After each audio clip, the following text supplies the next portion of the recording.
নমস্কাৰ বন্ধু বান্ধৱীসকল অহা 25 জুন তাৰিখে এছাম হায়াৰ ছেকেণ্ডাৰী এডুকেশ্যন কাউন্সিলৰ ৰিজাল্ট ঘোষণা কৰা হ'ব গতিকে আপুনি এই ৰিজাল্টটো আপোনাৰ নিজৰ মোবাইলতে কেনেকৈ পাব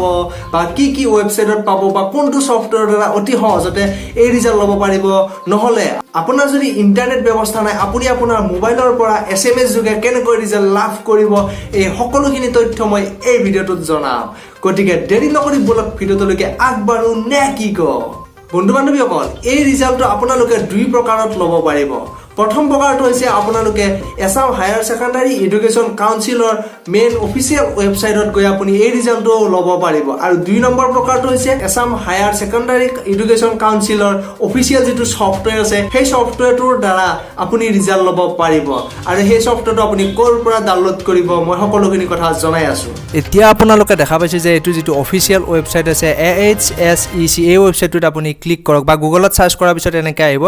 তাৰপিছত এই পেজটো খোল খাব আৰু ইয়াতে আপোনালোকে মানে তলত ৰিজাল্ট দিয়াৰ দিনাখন মানে 25 তাৰিখে আপুনি ৰিজাল্ট বুলি অপচন এটা পাব আৰু সেই ৰিজাল্ট অপচনটোত ক্লিক কৰাৰ লগে লগে আপোনাৰ তাতে ৰোল নম্বৰটো বহুৱাই লৈ আপুনি ৰিজাল্টটো লাভ কৰিব অতি সহজতে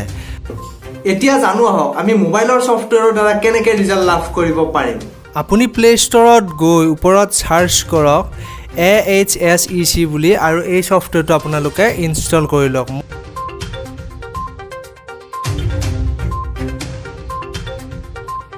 ইনষ্টল কৰাৰ পিছত আপুনি যেতিয়া ছফটৱেৰটো প্ৰথম ওপেন কৰিব ঠিক এনেকুৱাকৈ এটা মানে দেখা পাব আপুনি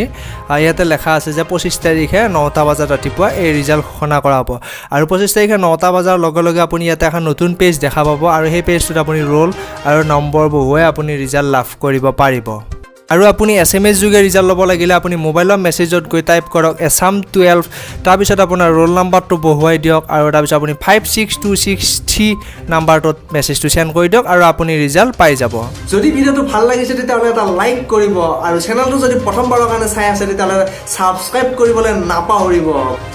গতিকে আগলৈ নতুন ভিডিঅ'ৰ সৈতে লগ পোৱাৰ আশাৰে আজিলৈ ইমানতে ধন্যবাদ